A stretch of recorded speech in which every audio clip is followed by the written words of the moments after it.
3만 2천만 개의 타인회를 회수하기 시작합니다. 그런데 회수 금액이 1117억 원. 1982년도니까 지금으로부터 한 30년 정도 되겠죠. 1117억, 지금 30년 전에 1117억이라면 지금 한 1조 정도 됩니다. 100년의 역사를 이어오던 이 존슨앤존슨이 큰 위기를 맞고 있을 때 이 경영자는 발빠르게 대응을 합니다. 이 모든 3,200개의 이 3,200만 개의 그 타인회를 회수하고 위험에 있는 그 존슨앤존슨이 이제는 언론을 통해서 아주 훌륭한 사업가 또한 회사라고 인정을 받게 됩니다. 그렇지만 굉장히 어렵죠. 3년의 많은 기간을 통해서 이제 존슨앤존슨이 겨우겨우 살아남게 되었고 지금은 우리가 잘 알고 있는 타인회를 우리가 사용하고 있다는 사실입니다. 오늘 본문의 내용이 이러한 모습을 아닐까 생각해 봅니다. 이방인이었던 이 고넬료가 어느 날 기도하다가 그 환상을 듣게 되고 요바에 있는 이 베드로에게 찾아가서 하나님의 귀한 말씀을 들으라 라고 이야기합니다. 그 다음날 정오 12시에 이 베드로는 하나님 앞에 기도를 하기 시작하죠. 근데 하늘 문이 열리면서 하늘에서 보자기가 내리면서 그 보자기 안에 부정한 음식들, 동물들이 있습니다. 그때 하나님께서는 베드로에게 이렇게 말씀하시죠. 잡아먹으라, 잡아먹으라, 잡아먹으라. 이 베드로는 결코 그럴 수 없습니다. 내가 하나님께서 부정하다고 이야기한 걸 내가 어떻게 먹을 수 있습니까? 의심 가운데 있었던 이 베드로가 잠깐 생각 가운데 있을 때 문이 두드리기 시작됩니다. 고넬료가 보냈던 3명의 사람들이 베드로의 집에 도착해서 내가 섬기던 이 고넬료가 베드로를 만나라고 이렇게 보내왔습니다. 당신을 만나면 구원의 메시지를 들을 수 있기에 우리 고넬료 백부장님이 보내셨습니다. 그리고 이 고넬료의 집에 도착했을 때 이 고넬료는 많은 사람들을 모아놓고 사랑하는 사람들을 모아놓고 대기하고 있는 것입니다. 그리고 구원의 메시지를 목말라 했던 이들에게 하나님의 복음의 메시지를 선포할 때 성령이 임하고 은혜 충만한 시간이 될 수 있었다는 이야기입니다. 이것이 오늘 본문에 있는 내용이에요. 오늘 본문에 보면 베드로는 하나님의 명령에 따라 고넬료의 집에 갔고 그 구원의 메시지를 선포할 때 하나님의 인도하심 따라 갔는데 구원의 메시지를 선포할 때 그들을 따라다녔던 예수님을 따라다녔던 제자들이 유대인들이 이 베드로에게 어떻게 그럴 수 있느냐 라고 하면서 그 베드로를 비난하기 시작합니다. 이랬을 때 베드로의 마음은 어땠을까요?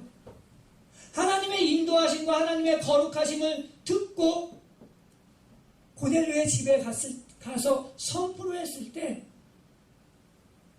형제들에게 날아온 메시지는 너 수고했다, 너 정말 좋은 일 했어 라는 이야기가 아니라 비난의 이야기가 들려오기 시작했다는 사실입니다.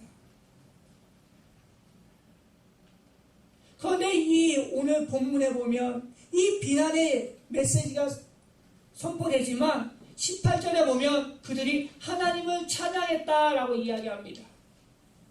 어떻게 비난의 소리에서 똑같은 입술에서 비난의 소리가 나고 어떻게 찬양의 소리가 나올 수 있었을까?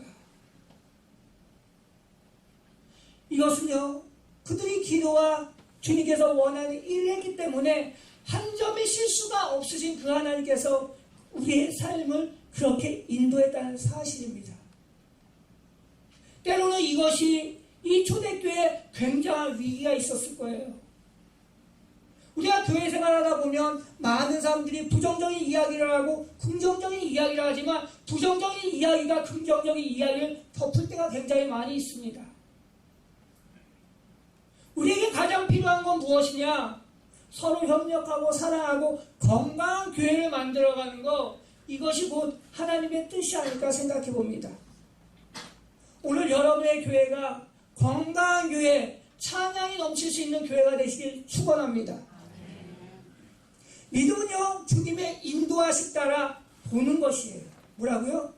믿음은 주님의 인도하심 따라 보는 것이다. 그러기 위해서 우리가 해야 될 건 뭐냐 하면 편견을 버려야 된다는 사실입니다. 진정한 교회는 뭐냐 하면 편견을 버릴 때 하나님의 뜻이, 하나님의 사랑이, 하나님의 마음이 보일 수 있다는 이야기입니다. 오늘 1절부터 3절까지 보면 두 개의 잘못을 가지고 유대인 형제들이 비난을 합니다. 어떻게 이방인에게 하나님의 말씀을 전할 수 있어? 라고 하면 첫 번째 문제고요. 두 번째 문제는 뭐냐면 3절에 있는 문제인데요. 그 유대인이 어떻게 이방인과 함께 먹고 생활할 수 있냐라고 그 형제들은 비난했던 거예요. 근데 유진 피터스 메시지 성경에는 이렇게 기록합니다. 당신이 그 무리와 어깨를 맞대고 금지된 음식을 먹으며 우리의 이름에 먹칠을 하다니 도대체 어찌된 일입니까? 라고 이야기합니다. 유진 피터스의 메시지 성경에 보면 이방인에게 말씀을 증거하는 것이 중요한 것이 아니라 이 베드로의 태도 하나하나가 잘못된 것이라고 지적을 한다는 사실이에요. 왜 그들이 베드로의 태도를 가지고 지적을 했을까요? 전 이렇게 봅니다. 베드로가 다혈질적이었고 실수 많았던 사람이 베드로가 아니었을까? 어느 날 무리를 예수님께서 걱정이 되어서 비바람이 칠 때 무리를 걸었을 때 예수님께서 무리를 걸어오는 것을 보시고 베드로가 이렇게 얘기합니다. 나도 걷게 하소서. 조금 걷다가 물속에 꼬르륵 가라앉게 되죠. 이것처럼 다혈질적인 행동을 했던 사람이 바로 베드로였어요. 또 이렇게 얘기합니다. 예수님께서 십자가에 달려 돌아가시기 직전에 다른 사람은 몰라도 나는 절대로 예수님을 배반하지 않겠습니다. 그러면서 예수님을 3번 배신했던 그 사람이 베드로였습니다. 또한 너무 다혈질적이었기 때문에 말고의 길을 자르기로 했습니다. 예수님이 어느 날 부활하셔가지고 베드로에게 찾아갔을 때 이 베드로가 했던 행동은 무엇일까요? 디베나 바닷가에서 고기를 잡고 있었어요. 왜냐하면 그의 태도가 너무너무 부끄럽고 수치스러워서 친구들과 함께 할 수 없었어요. 그런데 밤새도록 고기를 잡았지만 우리가 다 알다시피 한 마리도 고기를 못 잡습니다. 왜냐하면 자기의 태도가 너무나도 슬펐고 그거에 꽂히다 보니까 아무런 생각이 들지 않았던 거예요. 이런 베드로에게 형제들이 비난의 메시지를 줍니다. 너가 어떻게 그럴 수가 있어? 너의 태도를 보니까 여태까지 너의 태도는 우리들의 가장 맏형이 아니야 라고 핀잔을 주기 시작했어요. 우리의 모습은 어떤가요? 그가 예수님의 일을 하면서 예수님의 그 사명을 감당하면서 그가 일어서지 못하게 우리는 주저앉는 비난과 핀잔을 하지 않는가? 예수님을 믿는 사람이라면 사랑의 메시지를 선포하고 함께 건강한 교회를 만들어가는 것, 이것이 하나님께서 원하는 바람직한 태도가 아닐까요? 요한복음 4장에 보면 사마리아 땅에 예수님은 갑니다. 요한복음 4장입니다. 근데 요한복음 2장에 보면 예수님께서 성전에 가서 정화 역할을 합니다. 너희들이 이 하나님의 성전을 더럽혔다, 강도의 구현을 만들었다 그러면서 상을 얻고 비둘기 파는 사람들에게 이 모진 행동을 하지 않습니까? 그때 요한복음 2장에 전체를 읽어보면 이 예수님의 행동을 통해서 많은 사람들이 저 사람 미쳤구나, 나이가 30밖에 안 됐는데 미친 사람이야 라고 이야기합니다. 그리고 더 나아가서 큰 문제는 뭐냐면 요한복음 2장이라고 했잖아요. 예수님께서 제자들을 만났을 때 제자들의 생각은 어땠을까요? 내가 믿었고 내가 그물을 걸어놓고 따랐던 그 예수가 미치는 사람 아니야? 라고 했을 수도 있어요. 그렇지만 그들은 예수님을 따라갑니다. 아니, 예수님을 봤을 때 내가 잘못했을 수 있다, 인간적으로 봤을 때. 그렇지만 예수님은 이러한 환경 속에 사마리아 땅으로 갑니다. 누구를 만나기 위해? 한 여자. 6번째 남편과 살고 있는 그 여자를 만나러 갑니다. 왜일까요? 많은 사람들의 비난과 핀잔과 박해와 많은 사람들의 굉장한 소문을 통해서 예수님은 그럼에도 불구하고 사마리아 땅에 간 이유는 무엇일까요? 오직 한 여인. 한 여인을 살리고 싶어 사마리아 땅에 갔다는 겁니다. 여러분의 인생 가운데 비난을 받고 또한 여러분의 인생 가운데 저 사람이 하는 행동이 예수님께서 원하는 행동이 맞아? 라고 생각한다면 다시 한번 우리는 그 예수님의 깊은 마음을 깨달아야 되길 축원합니다. 예수님께서는요, 자기의 인격과 자기의 존귀함과 권리보다는 한 여인을 위해서 갔다는 사실이에요. 사마리아 땅에. 오늘 베드로가 이 친구들과 제자들과 같이 했던 형제들에게 비난을 받았을 때 어떤 느낌이었을까요? 이것이 예수님의 마음이었구나. 예수님의 뜻이었구나. 예수님의 사랑이 이런 것이었구나 라고 느꼈을 겁니다. 왜냐하면 이 비난을 통해서 예전에 그 사마리아 땅에 갔었던 이유를 깊이 깨달았기 때문입니다. 전 여러분의 삶 가운데 편견이라는 이러한 것을 벗어버리고 주님이 원하는 주님의 마음을 알길 소망합니다. 두 번째입니다. 믿음은 주님의 인도하심을 보는 것이지만 그럼에도 불구하고 우리가 해야 될 것, 아까 전에 편견을 버렸다면 이번에는 우리의 생각을 버려야 된다는 사실입니다. 유대인들이 이방인들에게 복음을 증거할 때 그들은 유대인이 될 수 없어, 하나님의 선택된 백성이 될 수 없어 라고 생각을 하고 아무에게도 하나님의 복음을 증거하지 않았습니다. 절대 그럴 수 없겠지, 우리만 하나님께서 원하는 선택된 백성이야 라고 가지고 있었던 것이 유대인이었어요. 그런데 오늘 본문에 있는 것처럼 이방인이 하나님의 말씀을 듣고 하나님의 말씀대로 살았다라는 이 소문을 들었을 때 아마 그들은 콧방귀도 안겼을 겁니다. 그런데 이 베드로가 오늘 이 말씀, 이러한 역사적인 사건을 통해서 차례차례로 설명했다라고 4절에 이야기하고 있어요. 그 베드로는 알았습니다. 하나님의 놀라운 사실을요. 여태까지 이방인들은 하나님의 선택된 백성이 아니라고 인정했었어요. 그런데 그가 이 고넬료와 많은 사람들 앞에서 하나님의 말씀을 선포될 때 그는 깨닫게 됐습니다. 이것이 바로 하나님의 뜻이었고 하나님의 말씀이었었구나 라고요.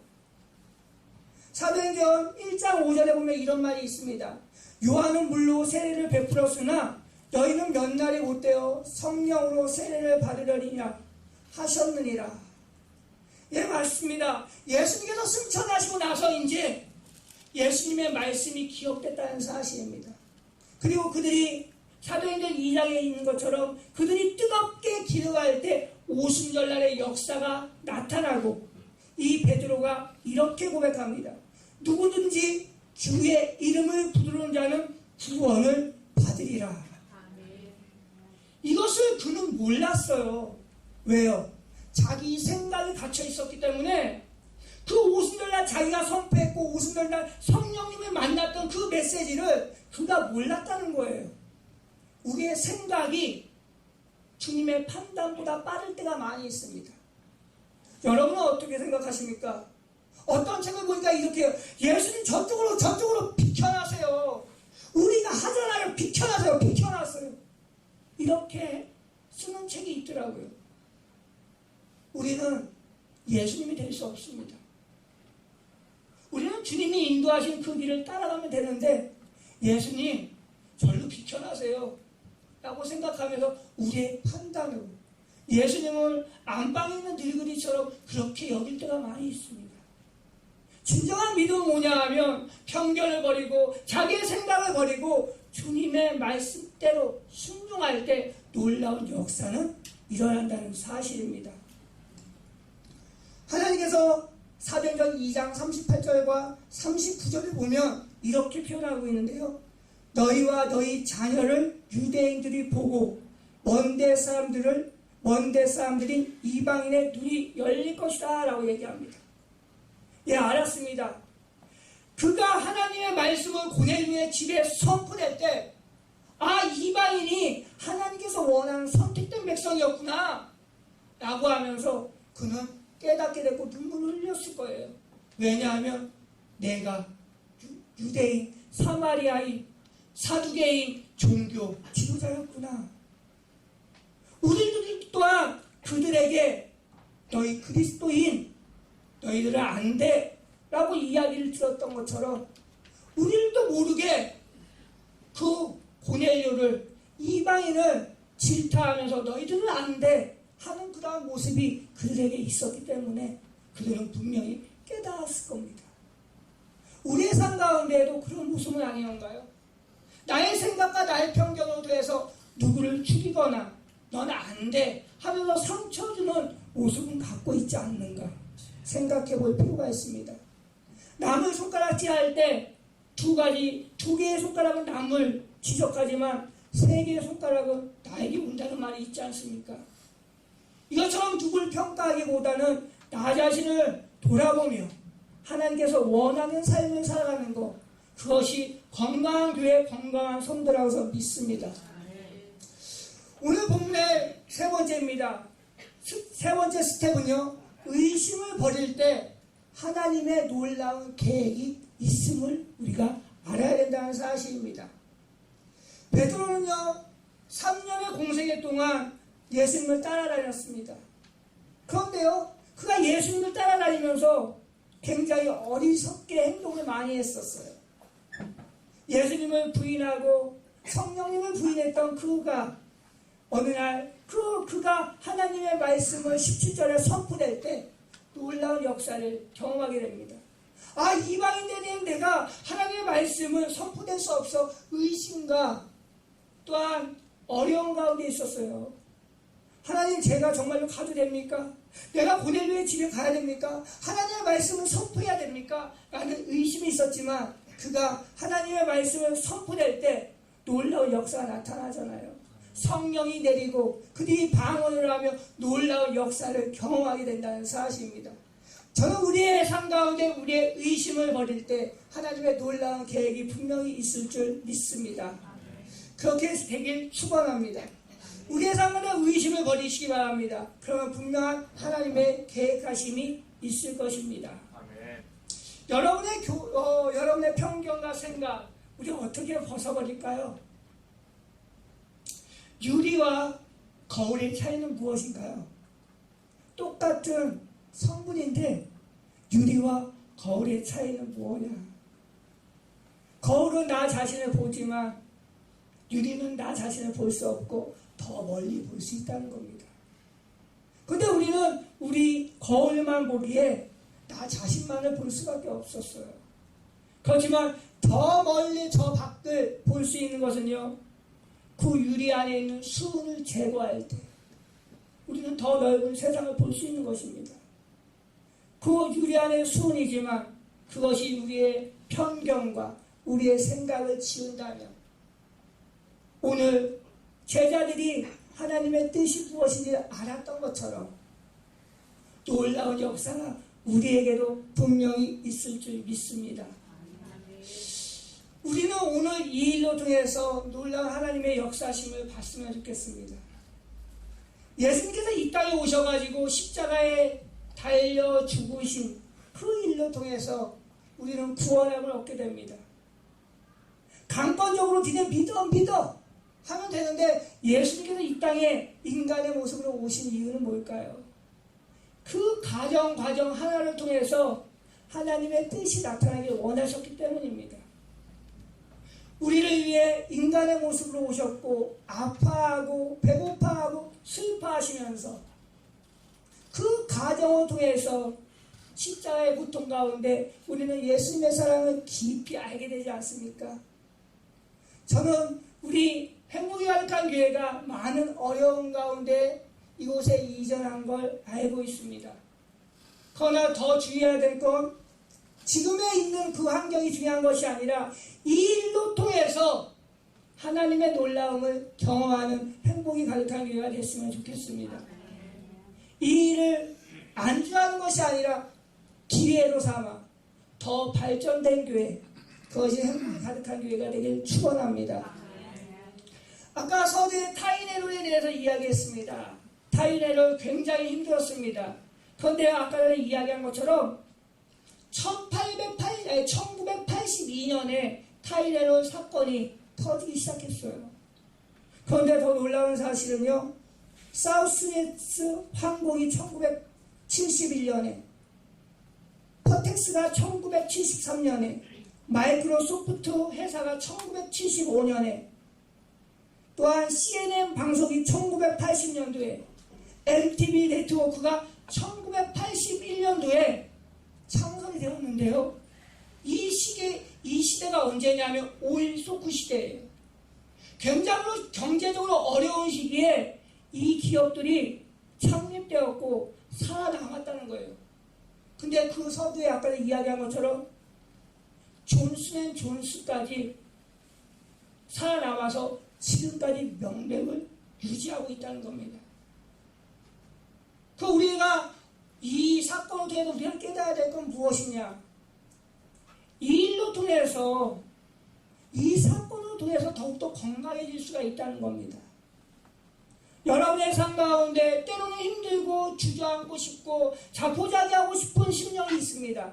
그러나요, 꼭 기억해야 될 건 하나님은 실수가 없으신 하나님이라는 사실입니다. 오늘 그들은 비난했지만 18절에 보면 그들의 입술은 하나님을 영원히 찬양할 것이라고 이야기하지 않습니까? 이것처럼 여러분이 갖고 있는 생각과 편견과 안일함을 벗어버리고 주님을 온전히 바라볼 때 놀라운 하나님의 축복이 행복이 가득한 위에 있을 줄 믿습니다. 요즘 저는 하루에 1시간 정도 했던 걸 3시간을 늘립니다. 5시간을 늘리려고 했더니만 우리 아내가 죽이려고 그러더라고요. 좀 설교를 준비하고 좀 책 좀 봐. 그래가지고 그러면 타협을 받습니다. 하루에 3시간만 전도하겠다고. 저에게는 2019년도 하반기가 저의 인생 가운데 최고라고 느꼈기 때문에 1시간에서 3시간을 늘립니다. 왜냐하면 하나님께서 분명히 살아 역사하시기 때문에. 그리고 여러분이 행복이 가득한 교회뿐만 아니라 여러분의 삶 가운데 하나님께서 가장 기뻐하시는 일, 오늘 베드로가 이방인들에게 복음을 준 것처럼 하나님께서 가장 기뻐하시는 일이라면 그것은 전도가 아닐까 생각해 봅니다. 한 영혼 전도하기가 굉장히 어렵습니다. 그러나 그럼에도 불구하고 어렵지만 그 영혼을 위해서 간절히 기도하고 나갈 때, 또 안 된다는 편견을 통해서 나갈 때 하나님께서는 우리의 길에 길이 되시고 진리가 되시고 생명이 되실 줄 믿습니다. 이번 예수 행복 축제를 통해서 목사님 전도하라고 그랬지, 그것이 아니라 전 그렇게 봅니다.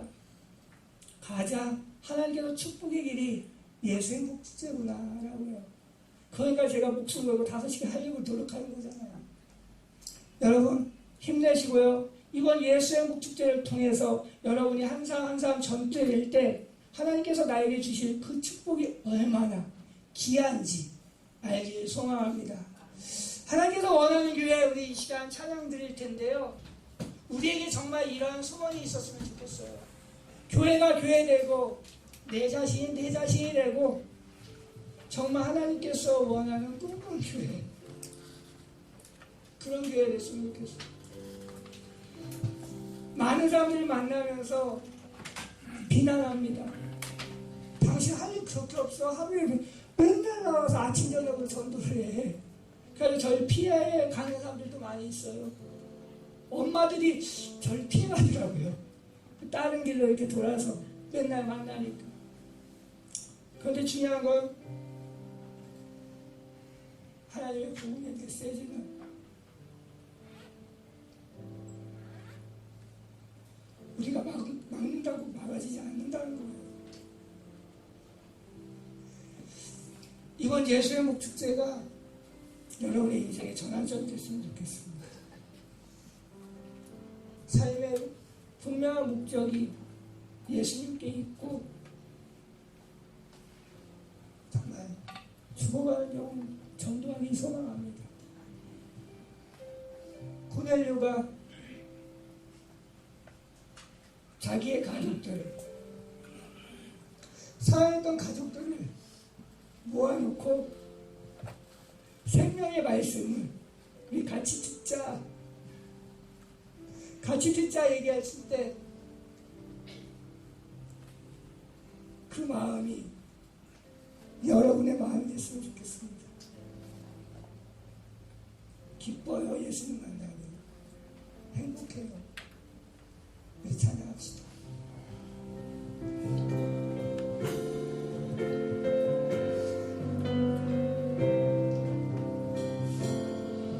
우리에게 소원이 하나 있네.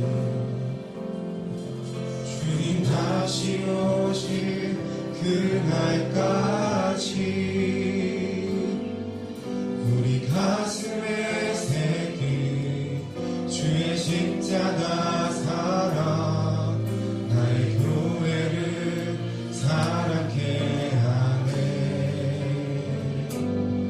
주의 교회를 향한 우리만의 희생과 포기와 가난과 고난, 하물며 죽음조차 우릴 막을 수 없네. 우리 교회는 이 땅의 일가, 교회에게 예배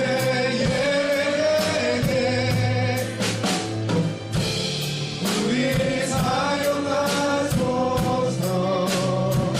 진정한 꿈의 날 오늘이 왔고 우리를 사용하소서. 우리 이 시간 같이 기도하기 소망합니다. 우리가 죽어가는 영혼을 살리며 내가 사랑하는 영혼을 살릴 때 그것이 기쁨입니다. 그들이 예수님을 만나지 못하는 순간 그들은 분명한 것은 지옥에서 울부짖으며 내가 그때 믿을걸, 내가 그때 그 친구의 말을 믿을걸, 그들이 후회하는 모습이 아니라 그 친구에 대해서 내가 구원을 받고 내가 천국에 소망을 가졌다, 이렇게 기뻐할 수 있는 그러한 모습이 되길 소망합니다. 우리가 결단해야 됩니다. 내가 난 부끄러워서 갈 수 없어. 나는 내 생각대로 할 수 없어. 그들은 변화되지 않을 거야. 그들은 하나님을 만날 수 없을 거야. 이러한 모든 걸 벗어버려야 됩니다. 하나님께서는 우리가 많이 가지고 우리가 많은 것으로 주님께 드리는 것이 아니라 우리가 주님의 일을 하고 죽어가는 여우에게 가는 거, 죽어가는 여우에게 복음을 증거하는 거, 그것이 교회고 그것이 예수님을 믿는 삶이라 믿습니다. 우리 같이 기도하는 소망합니다. 그 죽어가는 여우를 내가 건지고 내가 사랑하고 내가 붙잡아줄 수 있도록 우리 같이 기도합시다. 아버지, 아버지,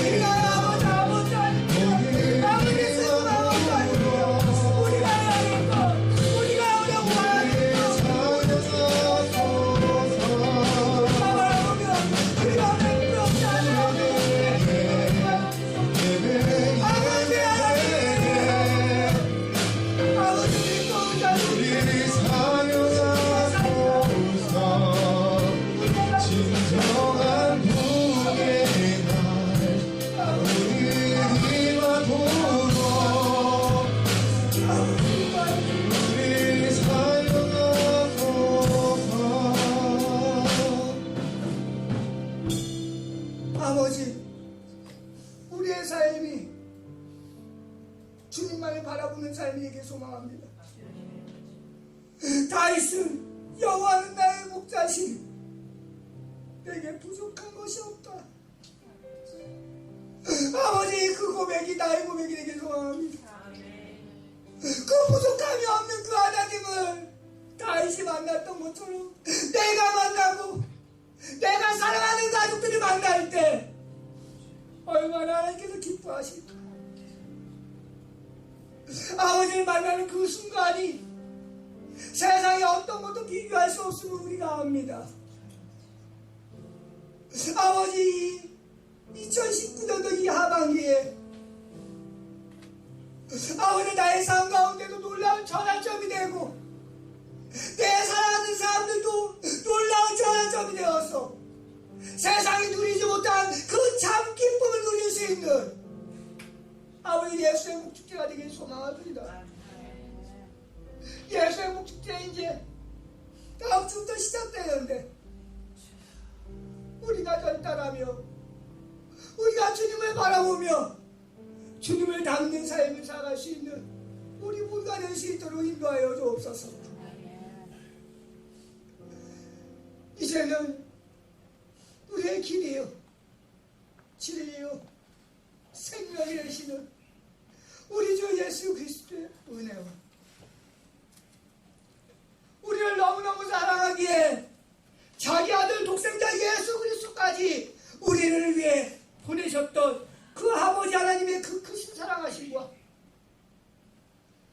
날마다 우리의 삶 가운데 눈동자같이 지키시며 보호하시는 성령님의 그 크신 사랑하심이 오늘 말씀을 듣고 내가 결단하며 나의 비난과 나의 평정과 나의 생각을 다 내려놓는 한 사람 한 사람 머리 위에 주님의 사랑이 늘 함께 하시기를 축원하옵나이다.